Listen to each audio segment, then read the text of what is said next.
जहां लोग चेहरे पर नकाब लगाकर घूमते हैं। जीवन में अगर कोई आपको धोखा दे या परेशानी दे तो उसकी परवाह ना करें और आप खुद भी दुखी होना बंद करें, बल्कि उससे कुछ सीख लें।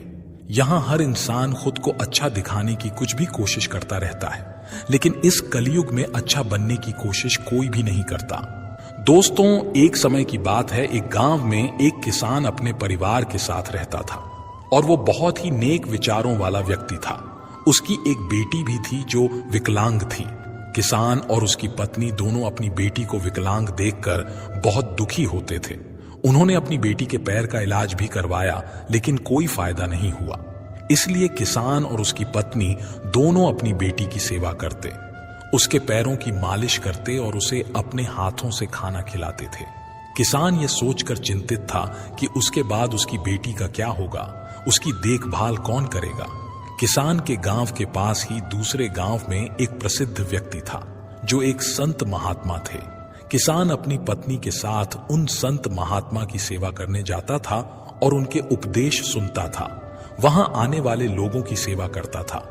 एक दिन जैसे ही महात्मा जी का उपदेश समाप्त हुआ, किसान ने कहा कि महात्मा जी, मेरा परिवार आपकी और लोगों की बहुत सेवा करता है, कभी किसी को नुकसान नहीं पहुंचाता, अहिंसा के मार्ग पर चलता है और सच्चे मन से भगवान की पूजा करता है।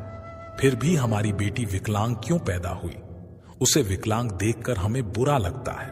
किसान की यह बात सुनकर महात्मा ने अपनी आंखें बंद कर लीं और कुछ देर बाद फिर आंखें खोली और कहा कि मैंने तुम्हारा पिछला जन्म देखा है और यह सब तुम्हारे पिछले जन्म के पापों का फल है।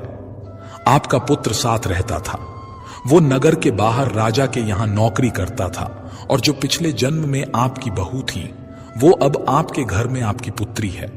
वहां एक दुधारू गाय भी थी जिसकी आप बहुत सेवा किया करते थे, परंतु अपनी पुत्र वधू के साथ आपका व्यवहार बहुत गलत था। आप हमेशा अपनी बहू को बहुत परेशान करते थे और उससे झूठ बोलते थे। आपके बुरे वचन सुनकर आपकी पुत्र वधू बहुत दुखी हुई, लेकिन फिर भी उसने कुछ नहीं किया। वो कुछ बोली ही नहीं। एक बार की बात है, वो अपनी सहेलियों के साथ मेला देखने गई थी। जब वो वापस आई तो आपने गुस्से में उस पर छड़ी फेंक दी, जिससे उसके पैर की हड्डी टूट गई और वो एक पैर उठाकर चलने लगी। जीवन भर वो चिंतित रही, लेकिन फिर भी कुछ नहीं बोली। इस जन्म में आपकी बेटी ही आपकी वही बहू है। वो अपना हिसाब बराबर करने आई है। जैसे उस जन्म में तुमने उसे रुलाया था, वैसे ही इस समय वो तुम्हें रुला रही है। भले ही तुम वही गाय हो जिसके कारण तुम्हें इस जन्म में पवित्र मन मिला है। तुम्हारे साथ कुछ भी बुरा नहीं हुआ है, तुम्हें अपने कर्मों की सजा मिल गई है। इसलिए हमेशा अच्छे और नेक कर्म करने चाहिए।